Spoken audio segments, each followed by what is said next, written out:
Fermerët e zonës së Nën Shkodrës po ndeshin me probleme sa i takon sigurimit të tregut si dhe rritjes së kostove të prodhimit. Me gjithë këtë situatë, fermerët edhe për këtë sezon kanë kultivuar sipërfaqe të konsiderueshme me disa kultura siç janë misri dhe foraxherët.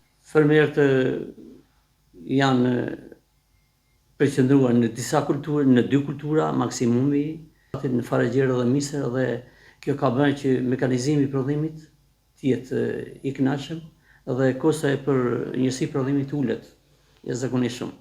Në kohën kur edhe fuqia punëtore ndihet mungesa e fuqisë punëtore, mekanizmi është rrugdalja kryesore për të arritur objektivat e fermerëve.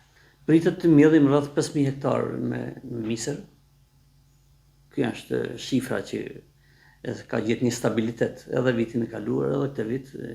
Ky është objektivi i fermerëve. Fermerët thonë se rritja karburantit si dhe rënja e çmimit të prodhimeve të tyre ka bërë që përfitimin nga bujqësia të ulën ndjeshëm. Unë kam dëllim tokë i mjelli misër. Toka që i mjellum, me fjalë karburantit ja një nafta, nuk fitojmë gjë me sa me mjell, një ta lek që shpenzojmë, një ta lek na mesin dorë. Shpëties tjetër nuk kena.